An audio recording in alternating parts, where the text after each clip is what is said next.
Hello everybody. So I actually just got back from the gym and I wanted to make today's video based on the idea of a mind mate versus a soulmate. So if you see this video, this is your sign. Please watch it, okay? So a little bit of a disclaimer, right? I'm not a medical professional. You need to seek professional help if it's something that you need. This is just for entertainment purposes, only my experience that I'm sharing. So let's get to it, okay? So first things first, the only advice my parents ever gave me was don't do drugs, don't drink alcohol, and don't have sex. And guess what your girl did? All three. So anyways, I was always looking for my husband. That was the traditional model of the Southeast Asian Mon family. So I am a Mon woman, okay? I was born in Thailand, but I speak Mon. And I used to grow up speaking Thai and Burmese, but we didn't have a tutor that my parents could afford, so that's a lost language, right? Now, back to the story. We were always taught as young girls to shut up, do our job, serve at the expense of yourself. As long as you have a family and kids, like, it was from a place of having a family to fill one's own emptiness. And so I saw my mom go through that. There'd be times where she'd be like, I actually never wanted you kids. Like, y'all is a burden, all that stuff. And so growing up, that's all I would hear. And on top of that, being the oldest, there was always like snarky, mean, very, very aggressive comments from my mother to myself. So my self-esteem was very, very much low. And so I want to give you guys context. I was at a point where, first of all, I was experiencing abuse at home. Nobody knew. I wasn't the cool girl.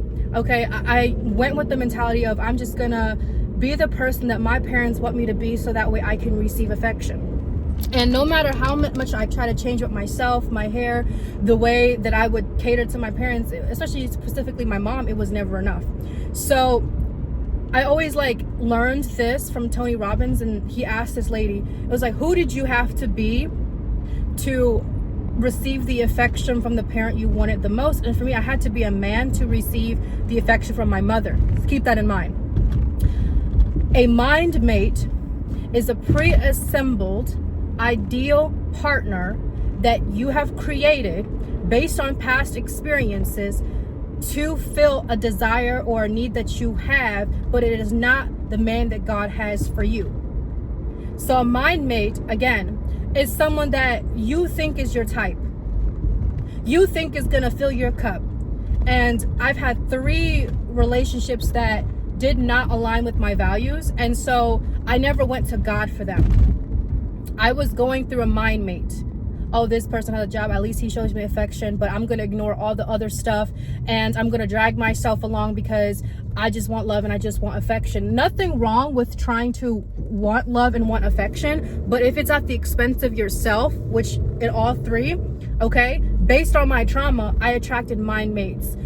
I dated potential, but they never lived to that potential. That's my fault too. I didn't do the inner wife healing work. I didn't want to have a family or somebody to make me happy. I wanted to share my happiness, my joy, and I wanted to walk in my purpose and not run away from it anymore, okay?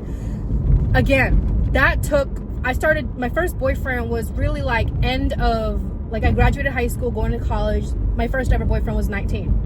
I've had 3 serious relationships, okay? And all of them went down the drain. But it taught me something, which was I was attracting my mind mate based on trauma. You do not attract people based on love if you cannot love yourself. You will attract people from a wounded trauma, okay? So all of them had mommy issues, daddy issues, didn't have their shit together, had very big egos, didn't heal, okay, didn't want to take advice, didn't want to get better, and kept blaming the external circumstance and never truly walked in their purpose and was just basically fucking their life around. And guess what I was doing? You are what you attract. And so the moment I decided I'm not going to attract a mind mate, I'm going to attract my soulmate. And as much as I was pouring into my health and my wellness and my reading, I wasn't pouring into my soul. And so when I understood that, I was like, okay, that's the reason why. Okay, so a soulmate is someone that God has for you, but it's not on your time and it's not how and when you perceive the soulmate will come. whether it's 6 years down the road till you're 50 years old, or maybe 6 months down the road. It's how much you're willing to do the work, collapse timeline, and heal the part of you that needs the healing to attract the soulmate. So your desire is divine direction that something is possible. And I always heard stories of like soulmates and like high school sweethearts, and just like your life changes around. But what was the difference? Desire backed by sincere faith and a plan that guarantees no failure, meaning you don't give up.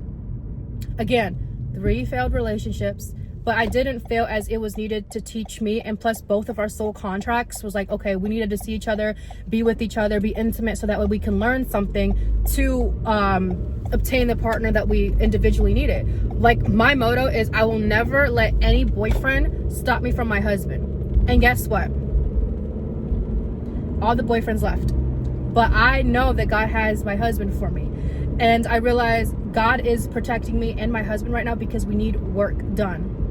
And so your soulmate will come to you in a time, and I've learned this, like when you least expect it. If I'm so wrapped up and I need someone to make me feel happy, I need someone to find me my purpose and to help me be fulfilled, that relationship will never last because it's coming from a very manipulative, desperate state, not a desirable state. The difference between soulmate and mindmate is that the mindmate is from a place of desperation, and the soulmate is from a place of desire, already having the feeling and walking as if you are love, if you are the right partner, doing the internal work that guarantees no fucking failure. Okay, like I said, I had to take the road less traveled, read books, listen to podcasts, stay in my own lane, learn to love myself, romanticize my life, take care of myself. Because the moment my husband comes, I don't want him to have to worry about the debt and him to do this and him to do that.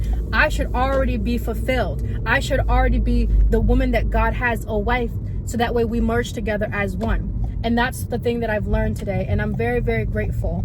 It just cut off, but I'm very grateful that I learned this, and I wanted to share this with you guys, is because, like, also virginity, I felt like I had to say this, just because you have X amount of bodies doesn't mean like everything is literally like failing, that there isn't no love. No, absolutely not. If you decided to do the work to heal and not let your emotional cycle and your pattern define you, then God will give you the way. There are porn stars that found love. There are broken people that found love. There are killers and stuff like that who turn their lives around. And so it's what you desire and how much you're willing to put in the work to get to the level that you wanted to get to. And at the end of the day, it's like, it doesn't matter what anybody else says, because if that's something that you truly desire, you don't have to apologize for it. Like, I know people, like, for me, I used to think that I don't have a high body count, okay, but I'm just saying, like, if you feel like, especially for the woman, if you feel like you lost your V card and you're not a virgin and you deem yourself as worthless because you lost your V card and no one will love you, and that doesn't mean what the husband that God has will not come. If you're willing to do the work and if you're willing to pave a way, and God sees that, God will reward you. But at the same time, it is a self-worth thing that I struggle with. I was like, in our culture, like virginity is like a golden key. If you lose your body, if you have failed relationships and the guys meet your parents and it don't end up working, then the husband that you have, God won't give to you because you don't deserve that. That's the mentality I had to wrap myself around. Nothing is gonna stop my husband coming to me, but I had to go through a deep self-worth issue, because it's like, how dare I let society define me as a woman of the body count that I have. Obviously it's like less than 5, but it's like, I thought that if I didn't have X, Y, and Z, that I wouldn't be gifted with love. I wouldn't have the husband, I wouldn't have the relationship. And it was really, really hard, because I wish in a different timeline that I listened to my parents. But also Conde at that time, first of all, everything was going to shit. Okay, her parents' health was declining, by the way. COVID hit. She missed 3 months of high school. She wasn't going to graduate. Her teachers were being a-holes, by the way. Okay, I had one teacher tell me that, can't you find somebody else to take care of your dad? Ma'am, I don't care enough about you to care about what you think. If I'm going to miss school, I'm going to miss school to take care of my parents. And so also, like, the friend at that time was just being like not the best person. And so I felt more alone and isolated to come home to where all the abuse happened in the first place. and I'm keeping a smile on my face, and I'm not, you know, nobody invited me out. So I was in isolation, and Jesus Christ really stepped in and showed me a life that I could be. Because one day I just broke down and I cried. I was like, there has to be a life outside of this trauma. When you experience trauma and you experience the opposite of love, you think your reality is that. I'm here to tell you that it's not. Like I always say, guilt is a perception of reality. Like I felt guilty for not being invited to parties and, like, you know, having relationships sooner, or you know, like someone choosing me. I was like, is there something wrong with me? But I also felt shame thinking that there was something wrong with me, that I was unlovable, which is not true. And I grew up with a mother telling me all these lies of, oh, you just a bee, like you think somebody will love you, look at you, you're filthy, you know, like, and like I just didn't know who she was every day, because it was like bipolar. One day she's nice and she's cooking me meals, and the next day she's beating my ass. And I remember I told a friend about it, and she denied my trauma, and I was like, you know what, screw this shit. Like, I don't care if nobody believes what I've gone through. I don't care if the reality of not being invited to parties, not having relationships, everything falling apart. I'm still lovable. And I took the sincere faith that if Jesus Christ loves me, then there must be something that I have to go on this venture of to find myself. And I found my soul. And after 3 failed relationships and losing my V card, and like, I'm not an alcoholic. I don't smoke like that. I like smoke like around the bad, like I just wasn't around good people. Okay. And I was trying to find myself. I was just really, really lost. And I was thinking about my daughter one day. I was thinking about my husband and my son. And I was like, even if that reality doesn't exist, or maybe I'm not good enough to have that reality, I'm gonna at least try, because I can't live with the fact that I didn't try. Because what if I didn't try and I missed my opportunity, and my husband did send my way and I just wasn't ready to receive him? And so that thought of like, I'm just gonna fucking do it anyways, and just fucking like just tell myself that I'm lovable, and that there is somebody that like loves me and cares for me, I'm gonna believe in that, regardless of the appearance of failures and people not loving me back. Until this day, I'm not invited to shit. I'm telling you, walking in your purpose as a woman and believing in God and Jesus Christ, and staying in your own lane and in your purpose, it's so lonely. But God is preparing you for, you know, your husband. And I'm sharing this with you guys because I've learned so much through the suffering that you don't need to suffer as well. This is my advice, is like, 1, go to God. Okay.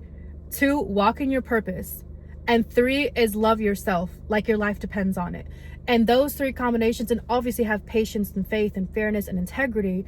But the moment I realized, when my husband comes, I better be debt free with my business and everything. So that way, you know, we can plan. And then I want to love myself, so that way I can share the love with him, whether it's going to the gym, putting on makeup, you know, making myself tea, meditating, praying. And I want to walk in my purpose, so that way he doesn't have to feel like I'm a little girl that he has to take care of.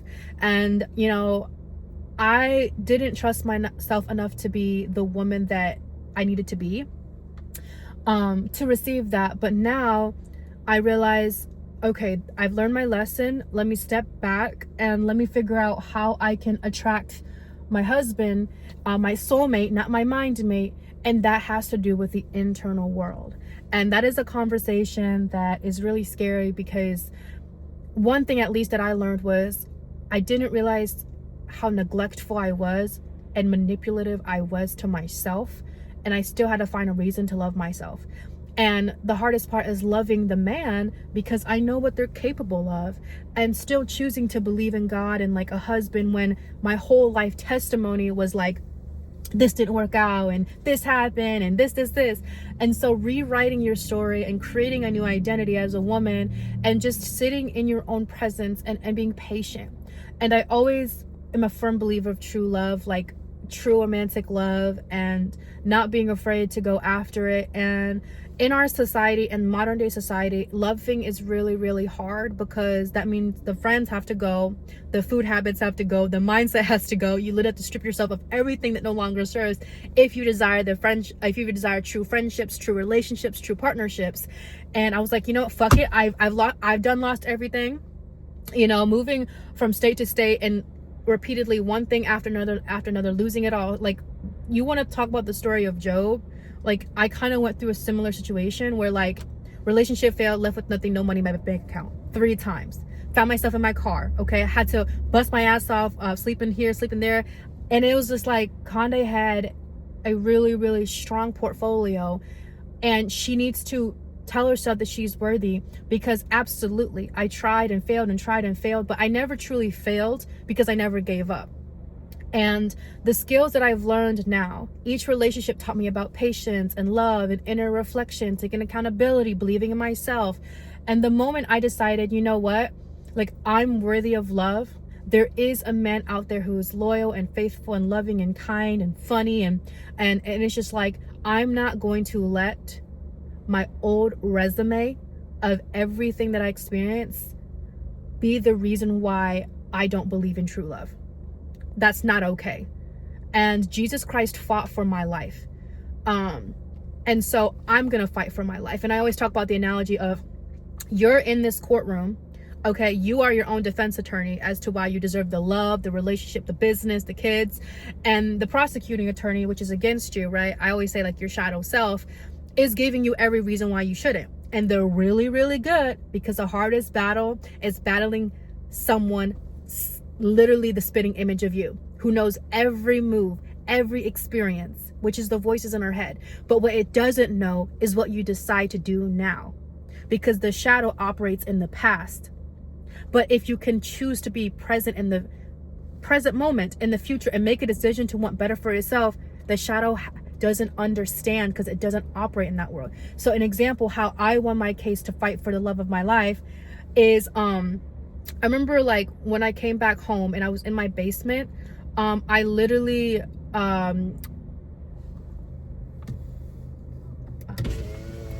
Are you doing something? I'm just making my video. Oh, okay. I was so confused. I pulled in, I saw your car, and I was Yeah. like, what the heck is going on? But, okay, never mind. Okay, no, you're good.